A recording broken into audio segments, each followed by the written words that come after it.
بسم اللہ الرحمن الرحیم۔ السلام علیکم۔ میں محمد آصف عزیز آپ سب کو اپنے یوٹیوب چینل ہماری اردو میں خیر مقدم کرتے ہیں، استقبال کرتے ہیں۔ دوستو، اس ویڈیو سے قبل میں اپنی کتاب بہار اردو کا پہلا پریکٹس سیٹ جو 100 سوالات پہ مشتمل ہے، ویڈیو کی شکل میں پریکٹس سیٹ 2 کا پارٹ 1 اور پریکٹس سیٹ 2 کا پارٹ 2 کے نام سے اپلوڈ کر چکا ہوں۔ آج اسی کتاب یعنی بہار اردو کا دوسرا پریکٹس سیٹ 3 کا پارٹ 1 کے نام سے لے کر آپ کی خدمت میں حاضر ہوا ہوں۔ ویڈیو شروع کرنے سے پہلے آپ لوگ میرے چینل ہماری اردو کو سبسکرائب کر کے بیل آئیکن کو دبا لیں تاکہ جب بھی میں کوئی نیا ویڈیو اپلوڈ کروں وہ آپ تک پہنچ جائے۔ تو چلیے شروع کرتے ہیں پریکٹس سیٹ 3 کا پارٹ 1۔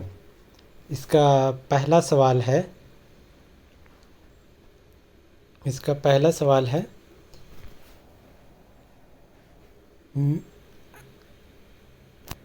پہلا سوال اس میں ہے، شعر میرے ہیں سب خاص پسند پر مجھے گفتگو عوام سے ہے۔ شعر میرے ہیں سب خاص پسند پر مجھے گفتگو عوام سے ہے۔ درز بالا شعر کس کا ہے؟ درز بالا شعر کس کا ہے؟ آپشن ہے اے میں میر، بی میں اقبال، سی میں غالب اور ڈی میں فیض۔ تو اس کا صحیح آنسر ہوگا میر۔ آپشن نمبر اے میر، صحیح آنسر اس کا میر ہوگا۔ آگے بڑھتے ہیں، سوال نمبر 2 میں آتے ہیں۔ سوال نمبر 2 ہے، ایجاز و اختصار کس صنف سخن کی خصوصیت ہے؟ ایجاز و اختصار کس صنف سخن کی خصوصیت ہے؟ آپشن ہے مثنوی، بی میں ہے مرثیہ، سی میں ہے قصیدہ اور ڈی میں ہے غزل۔ تو یہاں ایجاز کا پہلے ہم لوگ مطلب سمجھ لیتے ہیں کہ ایجاز کا مطلب کیا ہوتا ہے۔ ایجاز کا مطلب ہوتا ہے کسی موضوع کو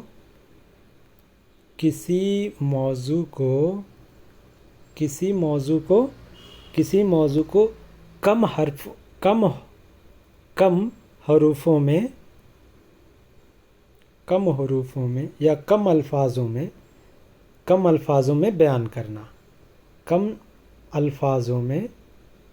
بیان کرنا، ٹھیک ہے۔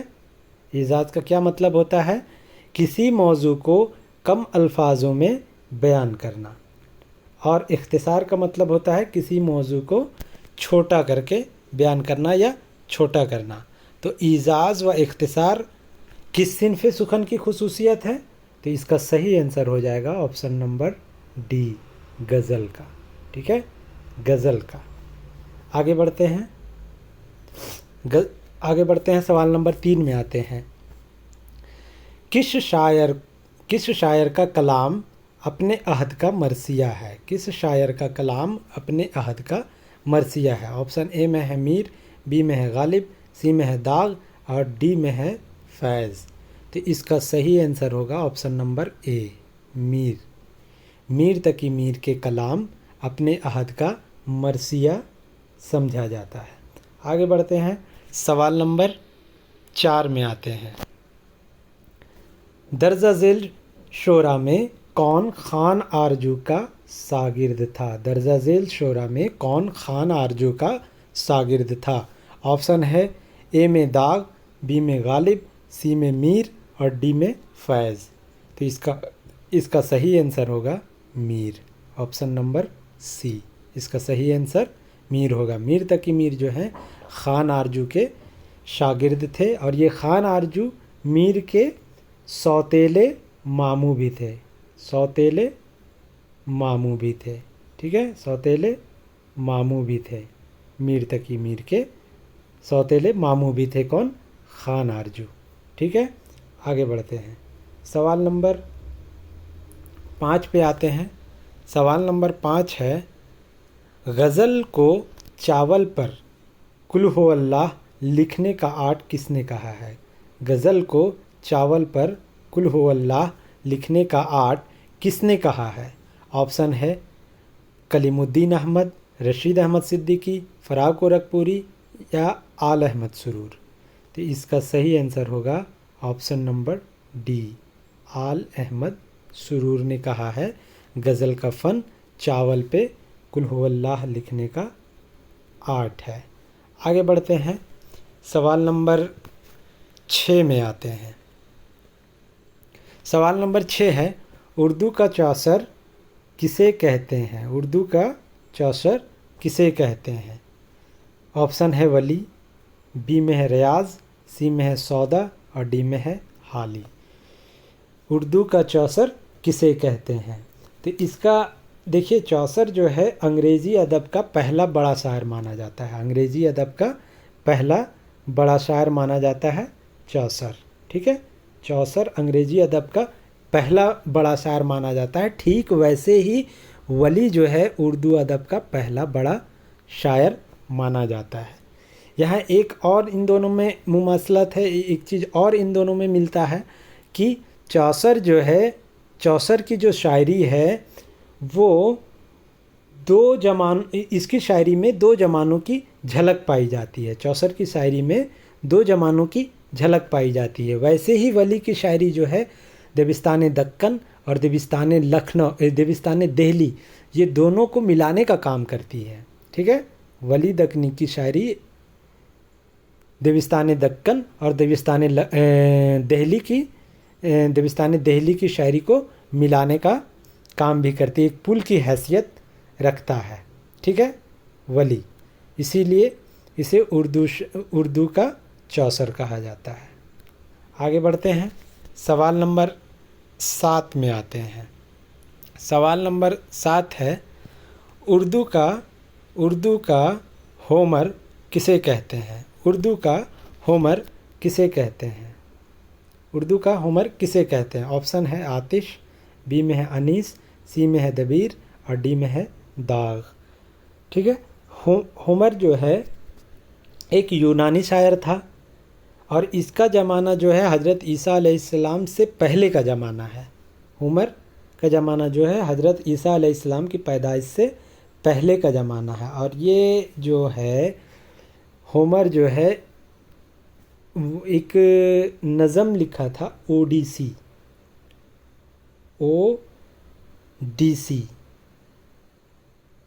اوڈیسی، اور ایک اور اس کا نظم ہے، اس کا نام ہے ایلیاڈ،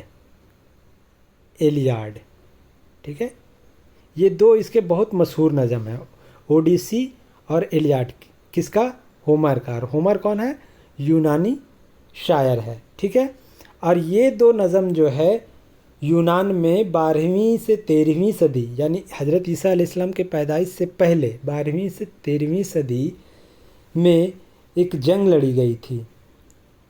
اس جنگ کی روداد جو ہے اوڈیسی اور ایلیاڈ میں ہے، یعنی ایک طرح سے سمجھ لیجئے کہ یہ رزمیہ شاعری ہے، ٹھیک ہے؟ رزمیہ شاعری ہے۔ اور رزمیہ شاعری کس کو کہتے ہیں؟ رزمیہ شاعری اس شاعری کو کہتے ہیں جس میں کسی جنگ کے واقعات کو بیان کیا جاتا ہو، ٹھیک ہے؟ تو اسی طریقے سے انیس جو ہے واقعہ کربلا کو بہت بہترین ڈھنگ سے اپنی شاعری میں بیان کیا ہے، اسی لیے اردو کا ہومر انیس کو کہا جاتا ہے، ٹھیک ہے؟ آگے بڑھتے ہیں، 8 نمبر کوشچن میں آتے ہیں، آقائے اردو کسے کہتے ہیں؟ 8 نمبر کوشچن ہے آقائے اردو کسے کہتے ہیں؟ تو آقائے اردو کسے کہتے ہیں؟ آپشن ہے سودا، ولی، محمد حسین آزاد اور ڈی میں ہے ریاض۔ تو اس کا صحیح آنسر ہوگا سی، محمد حسین آزاد کو آقائے اردو کہا جاتا ہے۔ آگے بڑھتے ہیں، سوال نمبر 9 میں آتے ہیں، بابائے اردو کسے کہتے ہیں؟ سوال نمبر 9 میں ہے بابائے اردو کسے کہتے ہیں؟ بابائے اردو کسے کہتے ہیں؟ آپشن ہے اے میں حالی، بی میں آزاد اور سی میں ہے سر سید اور ڈی میں ہے مولوی عبدالحق۔ तो बाबाए उर्दू मौलवी अब्दुल हक को कहते हैं, तो यहाँ डी ऑप्शन सही होगा। बाबाए उर्दू मौलवी अब्दुल हक को कहते हैं। आगे बढ़ते हैं, सवाल नंबर 10 में आते हैं। सवाल नंबर 10 है उर्दू का हाफिज किसे कहते हैं? उर्दू का हाफिज किसे कहते हैं? सवाल नंबर 10 है उर्दू का हाफिज किसे कहते हैं? ऑप्शन है नासिख, आतिश, दाग, हाली। तो इसका सही आंसर होगा उर्दू का हाफिज आतिश को कहा जाता है। ऑप्शन नंबर बी, उर्दू का हाफिज आतिश को कहा जाता है। हाफिज जो है फ़ारसी का एक बहुत बड़ा शायर माना जाता है, फ़ारसी ज़ुबान का, और आतिश को उर्दू का हाफिज कहा जाता है। आगे बढ़ते हैं, सवाल नंबर 11 में आते हैं। सवाल नंबर 11 है पहलवान शायर किसे कहा जाता है? पहलवान शायर किसे कहा जाता है? ऑप्शन ए है नासिख, बी में है गालिब, सी में है सौदा और डी में है मीर। तो यहाँ आंसर सही होगा सौदा, सी आंसर सही होगा। सौदा को पहलवान शायर कहा जाता है। जब ये इंतकाल किया था सौदा, तो इसके जो उस्ताद थे शाह हातिम, नाम था सौदा के उस्ताद का शाह हातिम। तो सौदा के इंतकाल के बाद वो एक जुमला कहता है, वो कहता है कि हमारा पहलवान सुखन मर गया, हमारा पहलवान सुखन मर गया। ठीक है, हमारा पहलवान सुखन मर गया। तो पहलवान शायर किसे कहा जाता है? तो सौदा को कहा जाता है। आगे बढ़ते हैं, 12 नंबर सवाल में आते हैं। 12 नंबर सवाल है उर्दू का बर्नार्ड शाह। उर्दू का बर्नार्ड शाह किसे कहते हैं? ऑप्शन है आतिश, बी में है वली, सी में है हाली और डी में है रियाज खैर आबादी। तो इसका सही आंसर होगा ऑप्शन नंबर सी, यानी हाली को उर्दू का बर्नार्ड शाह कहा जाता है। हाली को उर्दू का बर्नार्ड शाह कहा जाता है। ठीक है, बर्नार्ड शाह जो है अंग्रेज़ी अदब का एक मशहूर फिक्शन निगार है, यानी नावल निगार और नक़ाद भी है। इसी तरीके से हाली भी उर्दू का अहम नक़ाद है, या हम कह सकते हैं कि उर्दू के पहले नक़ाद हैं हाली। यही वजह है कि इसको उर्दू का बर्नार्ड शाह कहा जाता है। आगे बढ़ते हैं, 13 नंबर सवाल में आते हैं। 13 नंबर सवाल में है कि उर्दू की किस सिन्फ को बेवक्त की रागनी, नीम वहसी सिन्फ़े सुखन, बू अल हवासी, वस्ती ख़यालात का पुलिंदा कहा गया है। उर्दू के किस सिन्फ को बेवक्त की रागनी, नीम वहसी सिन्फ़े सुखन, बुल हवसी, वस्ती ख़यालात का पुलिंदा कहा गया है? ऑप्शन है गज़ल, कसीदा, मसनवी, मरसिया। तो इसका सही आंसर होगा ऑप्शन नंबर ए, यानी गज़ल पे ही ये सारे इल्ज़ामात लगे हैं। आगे बढ़ते हैं, सवाल नंबर 14 में आते हैं। सवाल नंबर 14 है अहद जवानी रो रो काटा, पीरी मेली आँखें मूंद। अहद जवानी रो रो काटा, पीरी मेली आँखें मूंद, यानी रात बहुत थे जागे, सुबह हुई आराम किया। ये शेर किसका है? ऑप्शन है फैज़, मीर, गालिब, इकबाल। तो इसका सही आंसर होगा option number B, option number B. ये शेर जो है अहद जवानी रो रो काटा, पीरी मेली आँखें मूंद, यानी रात बहुत थे जागे, सुबह हुई आराम किया। ये नज़म जो है मीर तकी मीर की गज़ल, उल्टी हो गई सब तदबीरें, कुछ दवा ना काम किया, इससे लिया गया है। और उस गज़ल से लिया गया है और उस गज़ल का ये दूसरा शेर है, उस गज़ल का दूसरा शेर है। ये भी आपको याद रखना है। चलिए आगे बढ़ते हैं। दिल्ली जो था, 15 नंबर सवाल में है, दिल्ली जो एक शहर था आलम में इंतखाब, दिल्ली जो एक शहर था आलम में इंतखाब, रहते थे मुंतखब ही जहाँ रोज़गार के। दर्ज बाला शेर किस शायर का है? दर्ज बाला शेर किस शायर का है? ऑप्शन है गालिब, ज़ौक़, मोमिन या मीर। तो ये शेर जो है मीर तकी मीर का है। दिल्ली जो शहर था आलम में इंतखाब, रहते थे मुंतखब ही जहाँ रोज़गार के, ये मीर तकी मीर का शेर है। इस शेर से साथियों एक बहुत ही अहम वाक़या जुड़ा हुआ है। ये इस वाक़ये का जिक्र जो है मोहम्मद हुसैन आज़ाद ने अपनी किताब आब हयात में की है। वो लिखते हैं कि वली जो मीर तकी मीर जो हैं ये तो हमेशा से ही मुफलिसी का शिकार रहे हैं, हमेशा तंगदस्ती में इनकी ज़िंदगी गुजरी है। तो जब दिल्ली से ये जब लखनऊ हिजरत कर रहे थे तो जिस गाड़ी में या जिस टमटम में, गाड़ी तो उस वक्त चलती नहीं थी, जिस टमटम में ये सफ़र कर रहे थे लखनऊ, उसका पैसा देने का, मैंने किराया देने का भी पैसा इसके पास नहीं था, मीर के पास। तो एक उस टमटम में जो है एक देहाती आदमी या एक अनपढ़ आदमी भी सफ़र कर रहा था।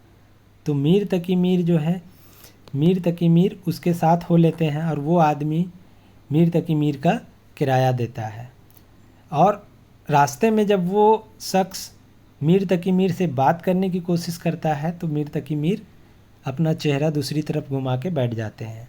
दोबारा वो शख्स कोशिश करता है बात करने का, फिर मीर वही काम करते हैं, उसके तरफ से अपना चेहरा घुमा लेते हैं।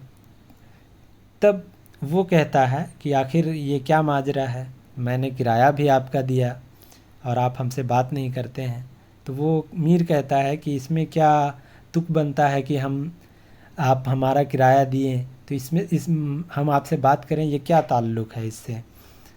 तो वो कहता है कि सफ़र में बात करने से सफ़र आसानी से गुजरता है, दिल बहलता है, इसीलिए हम बात करना चाहते हैं। तो मीर तकी मीर कहता है कि हम आपसे बात नहीं कर सकते क्योंकि आपसे बात करने से मेरी ज़ुबान जो है ख़राब हो जाएगी।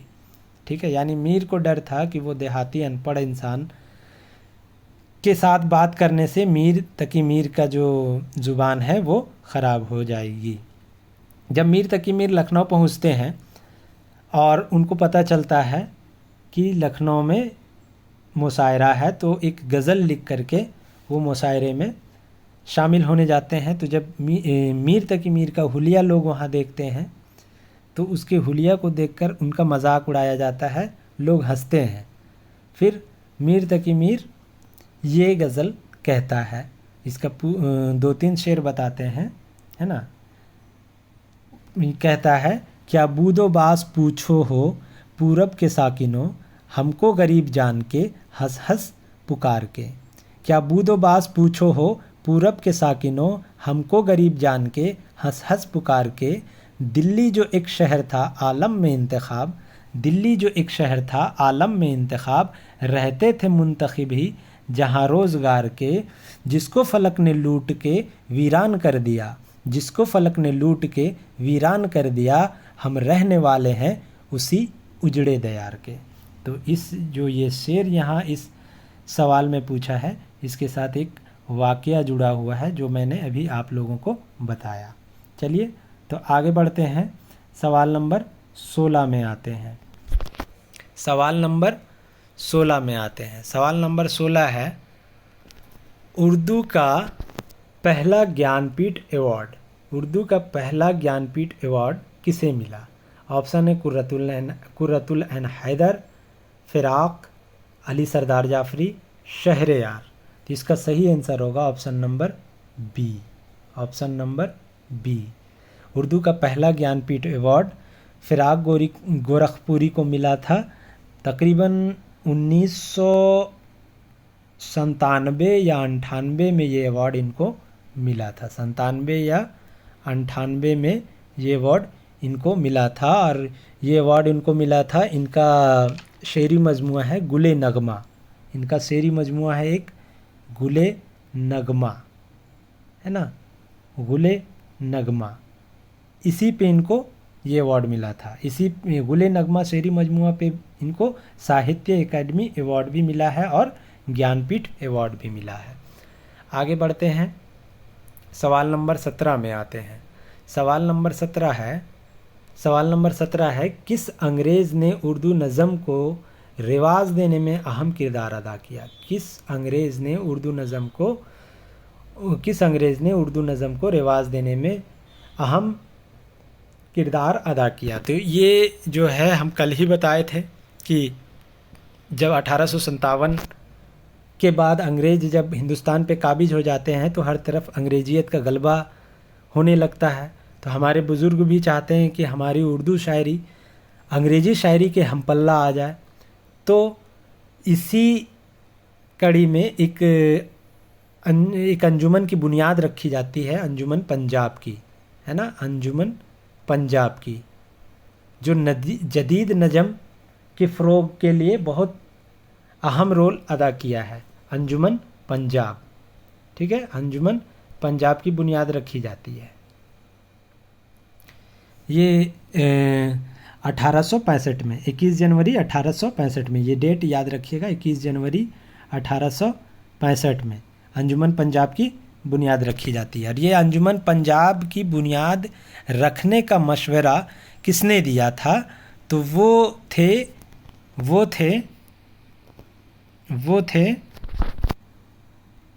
कर्नल हॉलराइट,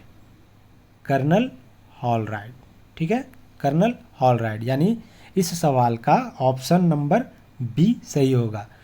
इसमें ए में है डॉक्टर जॉन गिलक्रिस्ट, बी में है कर्नल हॉलराइट, सी में है आर्नल्ड और डी में है रालिफ रसल, ठीक है। लेकिन इसका सही आंसर होगा ऑप्शन नंबर बी, कर्नल हॉलराइट। चलिए आगे बढ़ते हैं, सवाल नंबर 18 में आते हैं।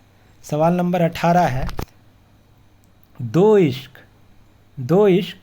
किसकी नज़म है? दो इश्क किसकी नज़म है? ऑप्शन ए है साहिर, बी है फैज़, सी है मजरू और डी है फिराक।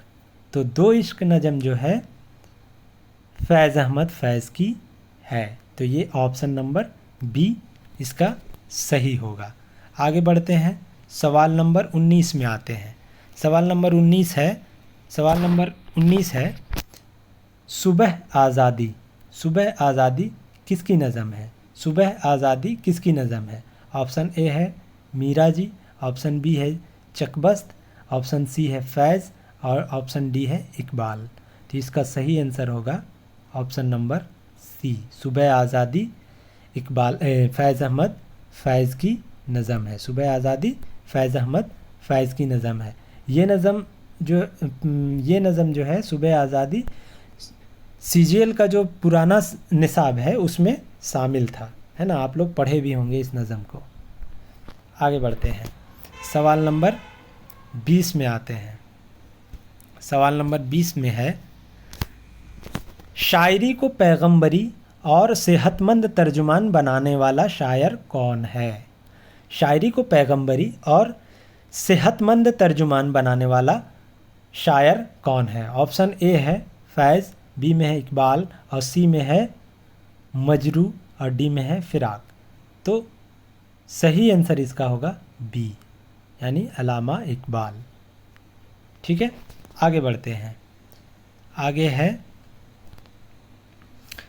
इकबाल किसके शागिर्द थे? 21 नंबर सवाल है इकबाल किसके शागिर्द थे? ऑप्शन है दाग, गालिब, हाली, शिबली। तो इसका सही आंसर होगा ऑप्शन नंबर ए, दाग, है ना। दाग देहलवी के शागिर्द अलामा इकबाल थे। इन्हीं से یعنی داغ دہلوی سے ہی علامہ اقبال اپنی شاعری کا اصلاح لیا کرتے تھے۔ ایک چیز یہاں یہ بھی ذہن میں ڈال لیجئے کہ اقبال بھلے ہی داغ کے شاگرد تھے، لیکن اقبال کی ملاقات داغ سے کبھی نہیں ہوئی تھی۔ یہ اپنی شاعری کی اصلاح بھی خط و کتابت کے ذریعے لیا کرتے تھے، خط و کتابت کے ذریعے لیا کرتے تھے، ٹھیک ہے، خط و کتابت کے ذریعے لیا کرتے تھے۔ آگے بڑھتے ہیں، سوال نمبر 22 میں آتے ہیں۔ سوال نمبر 22 ہے، نقش فریادی دست صبا کس کا شعری مجموعہ ہے؟ نقش فریادی اور دست صبا کس کا شعری مجموعہ ہے؟ آپشن اے ہے فیض، بی میں ہے میرا جی، سی میں ہے فراق اور ڈی میں ہے اقبال۔ تو اس کا صحیح آنسر ہوگا آپشن نمبر اے، آپشن نمبر اے، فیض احمد فیض کا شعری مجموعہ ہے نقش فریادی اور دست صبا۔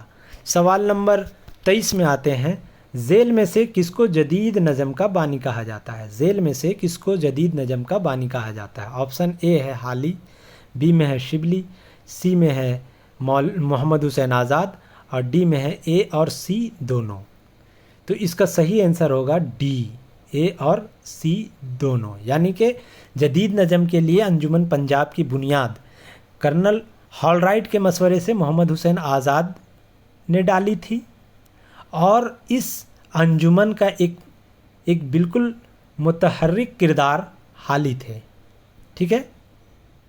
تو ان دونوں نے مل کر ہی جدید نظم کو فروغ دینے میں اہم رول ادا کیا ہے۔ ان دونوں کا نام جو ہے جدید نظم کے فروغ کے لیے بالکل اہم ہے، ٹھیک ہے۔ اگر یہاں پہ آزاد آپشن میں نہیں ہوتا، کوئی اور ہوتا تو آنسر حالی ہوتا، ٹھیک ہے۔ اور اگر حالی یہاں نہیں ہے، کوئی اور ہے، تو آنسر محمد حسین آزاد ہوتا، ٹھیک ہے۔ اور یہاں دونوں ہے، اسی لیے دونوں اس کا صحیح آنسر ہوگا۔ آگے بڑھتے ہیں، آگے ہے سوال نمبر 24۔ سوال نمبر 24 میں ہے، علامہ اقبال کی ولادت کب ہوئی؟ علامہ اقبال کی ولادت کب ہوئی؟ آپشن اے ہے 1871، بی ہے 1873، سی ہے 1875 اور ڈی ہے 1877۔ تو اس کا صحیح آنسر ہوگا 1877، یعنی آپشن ڈی اس کا صحیح آنسر ہوگا۔ آگے بڑھتے ہیں، سوال نمبر 25 میں آتے ہیں۔ 25 میں پوچھ رہا ہے کہ علامہ اقبال کی ولادت کہاں ہوئی؟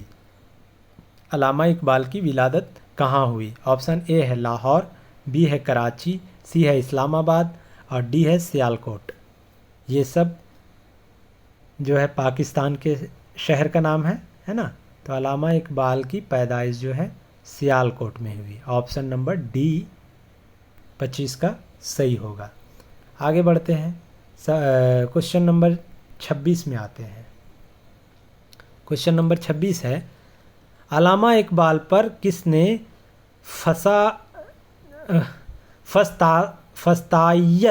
فسطائیت کا الزام لگایا؟ علامہ اقبال پر کس نے فسطائیت کا الزام لگایا؟ فسطائیت، اس کو فسطائیت کا ایک اور نام سے جانا جاتا ہے فاسزم،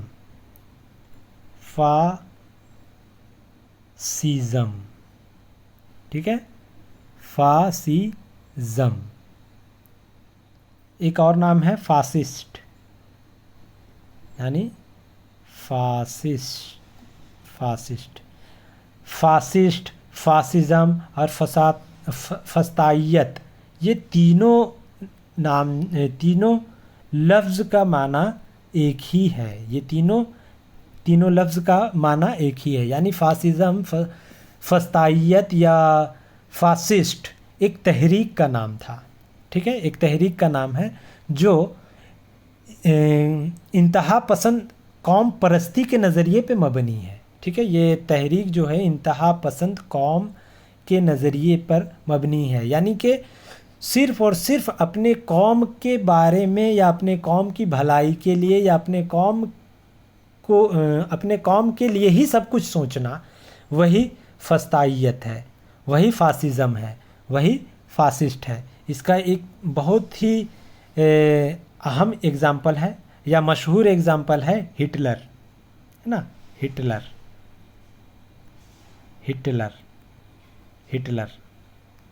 ٹھیک ہے۔ ہٹلر فاسزم کا ایک بہت مشہور مثال ہے، ٹھیک ہے۔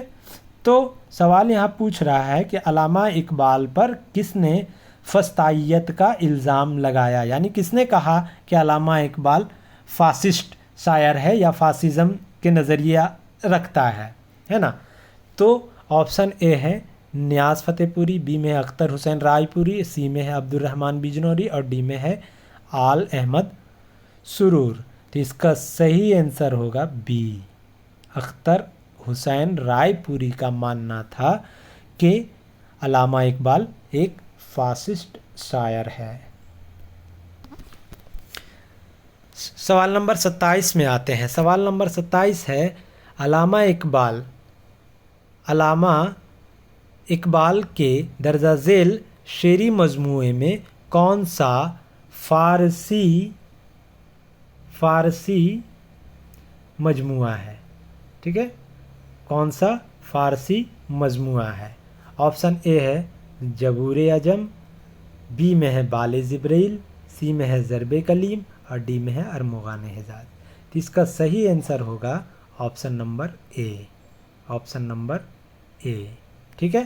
ارمغان حجاز جو ان کا شعری مجموعہ ہے یہ آدھا اردو آدھا فارسی میں ہے، آدھا اردو آدھا فارسی میں، آدھا اردو آدھا فارسی میں ہے، ٹھیک ہے، یہ یاد رکھنا ہے۔ اور جبور عظم ان کا فارسی مجموعہ کلام ہے، بال جبریل ضرب کلیم اور ارمغان حجاز یہ اردو مجموعہ کلام میں شامل ہے ان کا۔ آگے بڑھتے ہیں، سوال نمبر 28 میں آتے ہیں۔ سوال نمبر 28 ہے مسجد قرطبہ اقبال کے کس مجموعہ کلام میں شامل ہے؟ نظم مسجد قرطبہ اقبال کے کس مجموعہ کلام میں شامل ہے؟ آپشن اے ہے بانگ درا، بی ہے بال جبریل، سی ہے ضرب کلیم، ڈی ہے ارمغان حجاز۔ تو اس کا صحیح آنسر ہوگا آپشن نمبر بی، بال جبریل۔ مسجد قرطبہ جو ہے علامہ اقبال کی مشہور نظم ہے اور یہ نظم جو ہے ان کے شعری مجموعہ بال جبریل میں شامل ہے۔ آگے بڑھتے ہیں، سوال نمبر 29 ہے شاعری کو نیچر بنانے اور نظم کو مقبول خاص و عام بنانے، شاعری کو نیچر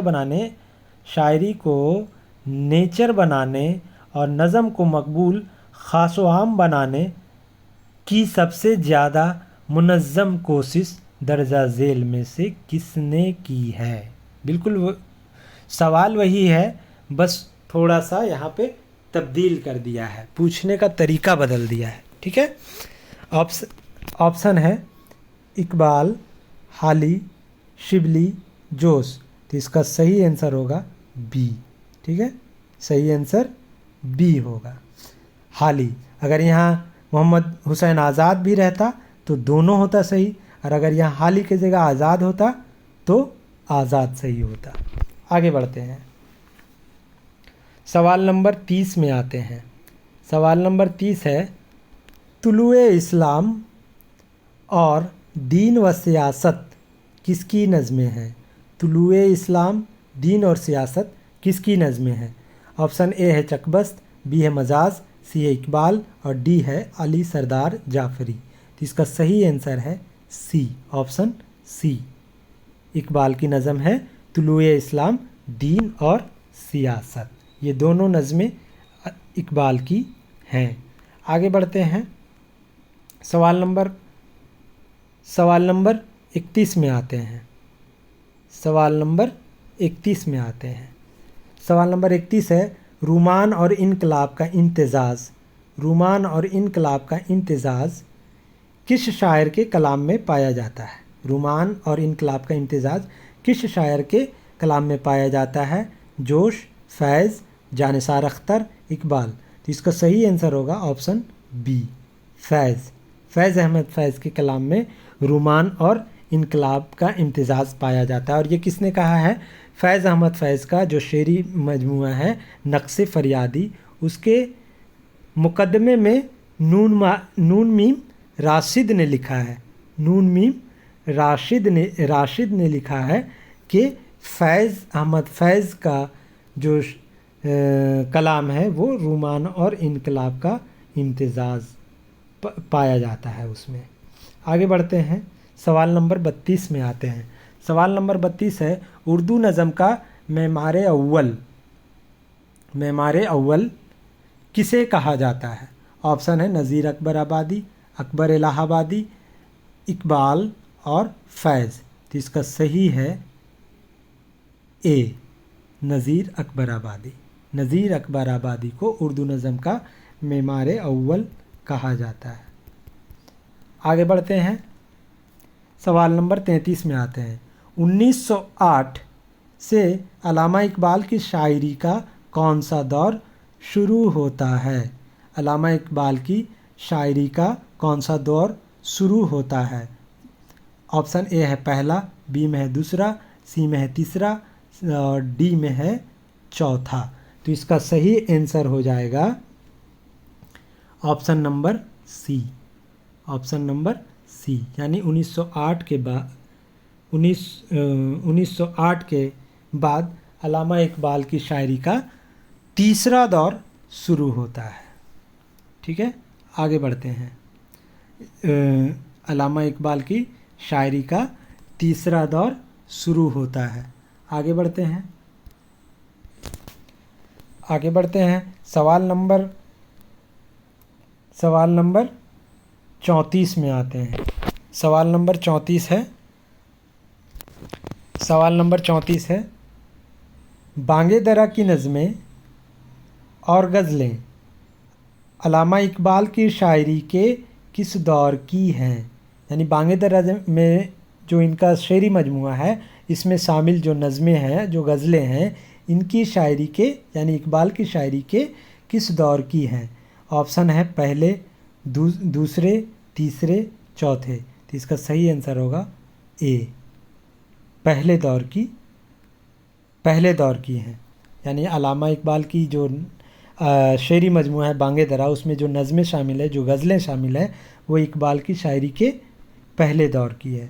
अल्लामा इकबाल की शायरी के 3 दौर हैं। पहला दौर माना जाता है 1898 से 1905 तक, दूसरा दौर माना जाता है 1905 से 1908 तक और तीसरा दौर माना जाता है 1908 से लेकर उनकी ज़िंदगी के आखिरी अय्याम तक। ठीक है, ये भी याद रखना है।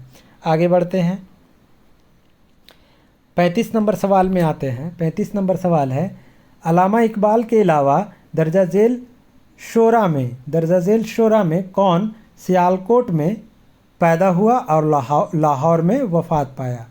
जिस तरीके से अल्लामा इकबाल सियालकोट में पैदा हुए थे और लाहौर में उनका इंतकाल हुआ था, उसी तरीके से दर्जा झेल शोरा में कौन सियालकोट में पैदा हुआ है और लाहौर में वफ़ात पाया है?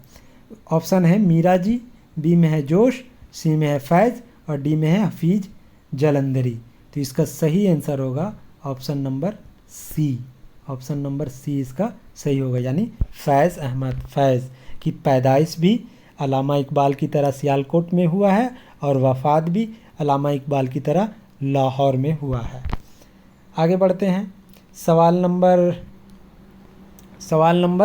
36 में आते हैं। सवाल नंबर 36 में आते हैं। 36 में है, हमारी सकाफ़त और सफ़रनामा क्यूबा किसके तख्लीक़ात हैं? ऑप्शन ए है इकबाल, बी है फैज़, सी है जोश और डी है फ़िराक। तो इसका सही आंसर है फैज़, ऑप्शन नंबर बी। हमारी सकाफ़त और सफ़रनामा क्यूबा किसके तख्लीक़ात हैं? तो फैज़ अहमद फैज़ के तख्लीक़ात हैं। आगे बढ़ते हैं, सवाल नंबर 37 में आते हैं। सवाल नंबर 37 में आते हैं। सवाल नंबर 37 है 1951 में रावलपिंडी साजिश में 1951 में रावलपिंडी साजिश में किस शायर को 4 बरस की जेल की सज़ा हुई थी? ठीक है, किस शायर को 4 बरस जेल की सज़ा हुई थी? ऑप्शन ए है जोश, बी में है फैज़, सी में मखदूम और डी में है अली सरदार जाफरी। तो इसका सही आंसर होगा फैज़, बी नंबर इसका सही है। इसका सवाल ऐसे भी पूछ सकता है कि फैज़ को रावलपिंडी साजिश में कितने बरस का जेल हुआ था? तो ये हो जाएगा 4, है ना। फिर सवाल पूछ सकता है इसी में कि फैज़ अहमद फैज़ को 4 बरस की सज़ा, फैज़ अहमद फैज़ को रावलपिंडी केस के सिलसिले में 4 बरस की सज़ा हुई थी कब? तो उसका आंसर होगा 1951। ठीक है, आगे बढ़ते हैं। सवाल नंबर 38 में आते हैं। सवाल नंबर 38 है किस नज़म में बहर और काफ़िया की पाबंदी ज़रूरी है? किस नज़म में बहर और काफ़िया की पाबंदी ज़रूरी है? ऑप्शन है आज़ाद नज़म, मंसूर नज़म, पाबंद नज़म, नज़म में मार्रा। तो इसका सही आंसर होगा option C, option number C, पाबंद नज़म में बहर और काफ़िया का होना ज़रूरी होता है। आगे बढ़ते हैं। सवाल नंबर 39 में आते हैं। सवाल नंबर 39 है 1857 तक किस किस्म की नज़म का रिवाज था? यानी उर्दू में 1857 तक किस किस्म की नज़म का रिवाज था? ऑप्शन ए है पाबंद नज़म, बी है मंसूर नज़म, सी है आज़ाद नज़म, डी है नज़म में मुअर्रा। तो इसका सही आंसर होगा ए, नज़म में पाबंद नज़म। ठीक है, 1857 के बाद मंसूर नज़म, नज़म में मुअर्रा, आज़ाद नज़म, ये नज़म की जो अलग अलग कैटेगरी है वो 1857 यानी अंजुमन पंजाब की जब बुनियाद पड़ती है वो, तो उसके बाद इन नज़म के ये जो अलग अलग कैटेगरी है उसके बाद इसका जो है शुरुआत होता है।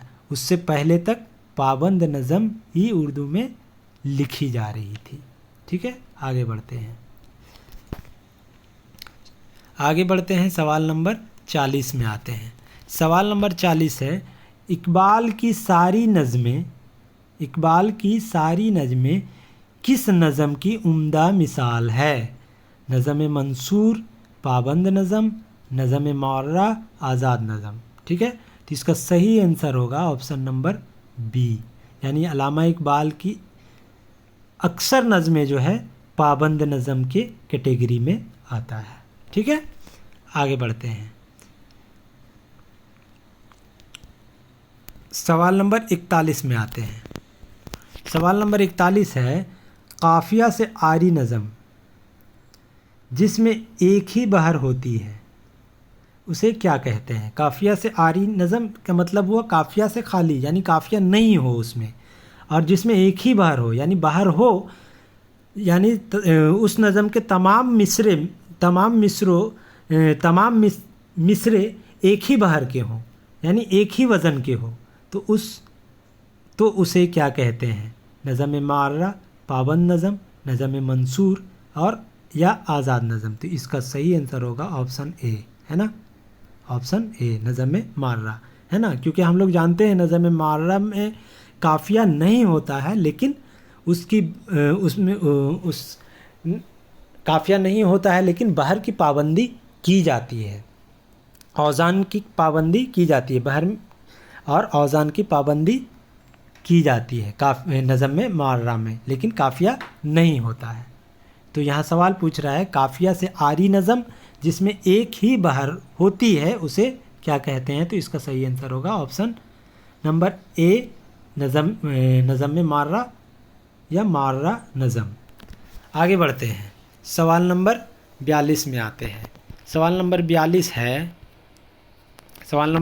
है किस नज़म में किसी काफिया और बहर की पाबंदी नहीं होती है, यानी किस नज़म में ना काफिया की पाबंदी होती है ना ही बहर की पाबंदी होती है। ऑप्शन ए है पाबंद नज़म, नज़म मार्रा नज़म, नज़म मंसूर या आज़ाद नज़म। तो इसका सही आंसर होगा डी, आज़ाद नज़म में न काफिया की पाबंदी होती है और ना ही बहर की पाबंदी होती है। ठीक है, ना ही काफिया की पाबंदी होती है और ना ही बहर की पाबंदी होती है, किसमें? आज़ाद नज़म में। आगे बढ़ते हैं, सवाल नंबर 43 में आते हैं। किस नज़म में बहर के रुकन हर मिसरे में कम या ज़्यादा हो सकते हैं? किस नज़म में बहर के रुकन हर मिसरे में कम या ज़्यादा हो सकते हैं? देखिए, सिर्फ सवाल को घुमाया जा रहा है, पूछ वही रहा है आज़ाद नज़म, नज़म मार्रा, पाबंद नज़म, लेकिन इसको घुमा रहा है ना। तो ऐसे ही सवाल को घुमा के पूछता है या पूछेगा, तो उस वक्त आप लोगों के जहन में ये जो है अच्छे तरीके से जहन नशी हो जानी चाहिए ये सब सवालात, है ना। किस नज़म में, सवाल पूछ रहा है किस नज़म में बहर के रुकन हर मिसरे में कम या ज़्यादा हो सकते हैं? बहर के रुकन कम या ज़्यादा होने से क्या मतलब हुआ कि उसमें पाबंदी नहीं हो रही है ना। पाबंदी अगर होता तो एक ही रुकन होता, एक ही बार होता, यानी पाबंदी नहीं हो रही है तो किस में होता है? जिसमें बहर की पाबंदी नहीं की जाती है और ना काफिया की पाबंदी की जाती है, तो वो है आज़ाद नज़म। ठीक है, आज़ाद नज़म।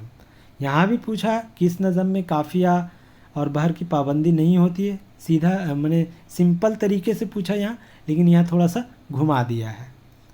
तो ऐसे ही सवालात पूछे जा सकते हैं और आप लोगों को इसी तरीके से तैयार होकर जाना है।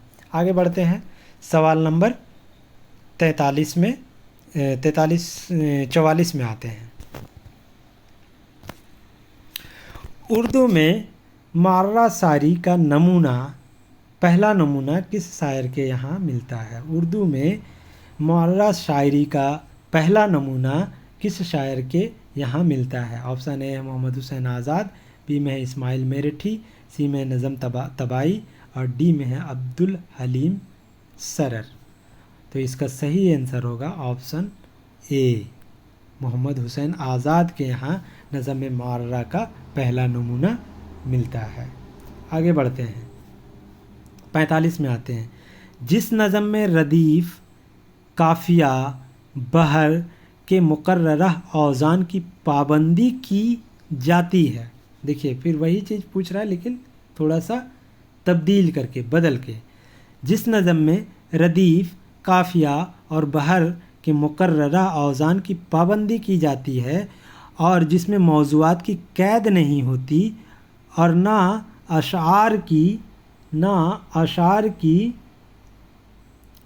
तादाद की, ऐसी नज़म को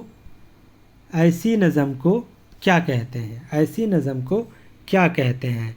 ऐसी नज़म को क्या कहते हैं? जिस नज़म में रदीफ़, काफिया और बहर के मुकर्ररा औज़ान की पाबंदी की जाती है और जिसमें मौज़ूआत की कैद नहीं होती और ना आसार की कैद है। ठीक है, ना आसार की कैद है, आसार की तादाद की कैद है, ऐसी नज़म को क्या कहते हैं? ऑप्शन ए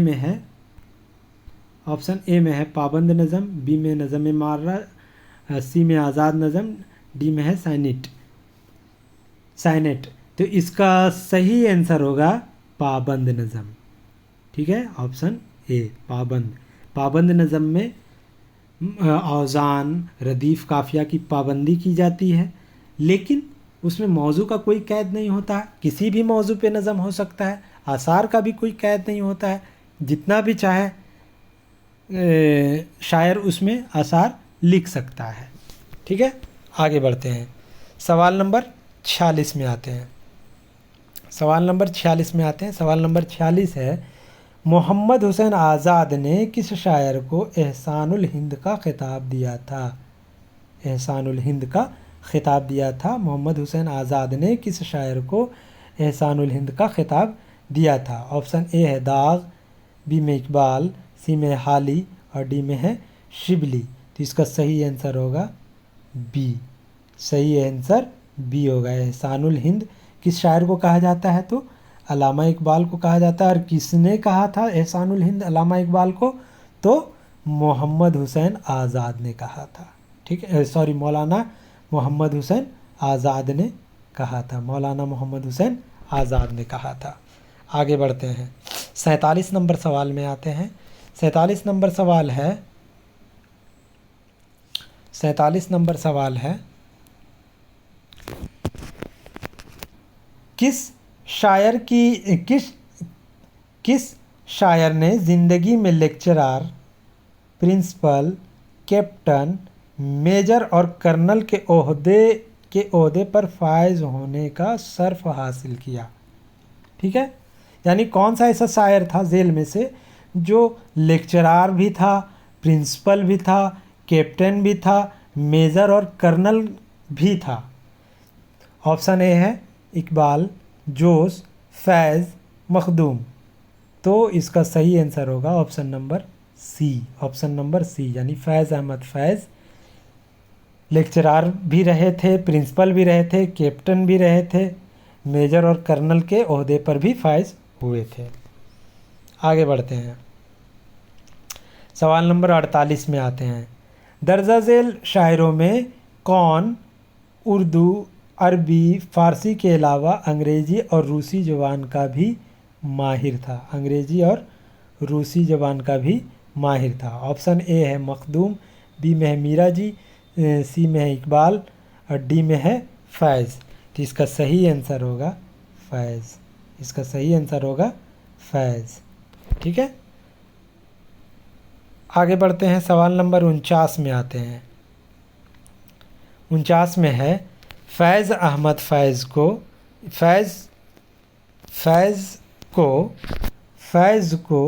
لینن ایوارڈ کب پیش کیا گیا؟ یہاں سوال میں صحیح کر لیجئے گا، لینن ایوارڈ کب پیش کیا گیا ہے نا، لینن ایوارڈ کب پیش کیا گیا؟ 1962، 1942، 1952، 1972۔ تو اس کا صحیح آنسر ہوگا 1962۔ 1962 میں فیض کو لینن ایوارڈ ملا تھا۔ آگے بڑھتے ہیں، سوال نمبر 50 میں آتے ہیں۔ سوال نمبر 50 ہے فیض کا اصل نام کیا تھا؟ فیض کا اصل نام کیا تھا؟ فیض احمد فیض، فیض احمد فیض،